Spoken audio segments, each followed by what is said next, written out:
ہم کریں گے ہر مظلوم کی حمایت۔ السلام علیکم، میں ہوں حورین فاطمہ اور آپ دیکھ رہے ہیں حمایتی نیوز HD چینل۔ نظر ڈالتے ہیں آج کی اہم خبروں پر۔ روزنامہ حمایتی نیوز رپورٹ۔ احمد دین حمایتی ڈیری فارمرز وفد کی chairman town municipal corporation Ibrahim حیدری جناب نذیر احمد بھٹو سے ملاقات۔ پیپلز پارٹی کا صدر منتخب ہونے پر مبارکباد، ثقافتی چادر اور پھولوں کے ہار پیش کیے۔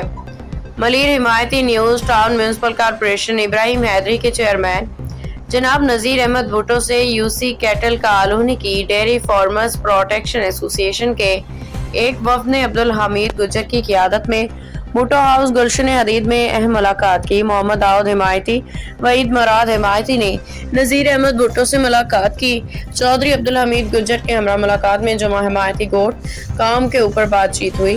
چودھری عبدالحمید گجر، وحید مراد حمایتی، داؤد حمایتی کو یقین دلایا کہ گزشتہ جو کام آپ کے علاقے میں رکے ہوئے ہیں اسے پایہ تکمیل تک پہنچایا جائے گا۔ وفد کے اراکین نے جناب نذیر احمد بھٹو کو پیپلز پارٹی کا صدر منتخب ہونے پہ دل کی گہرائیوں سے مبارکباد پیش کی۔ انہیں سندھی ثقافتی چادر اور پھولوں کے ہار پہنا کے اپنی محبت اور عقیدت کا اظہار کیا۔ ملاقات کے دوران dairy farmer protection association کے مسائل پہ تفصیلی گفتگو ہوئی۔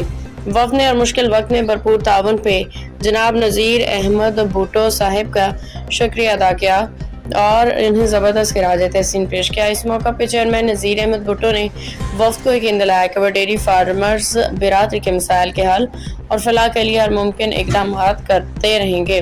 انہوں نے کہا کہ پیپلز پارٹی ہمیشہ عوام کی جماعت رہی ہے اور کسان کی محنت کش طبقے کے حقوق کا دفاع اس کی اولین ترجیح ہے۔ نئے کالونی جمع حمایتی گوٹ کے تمام مسائل دور کیا جائے گا۔ یہ ملاقات خوشگوار ماحول میں اختتام پذیر ہوئی، جس میں بھائی چارے، خدمت اور تعاون کے جذبے کو مزید مضبوطی ملی۔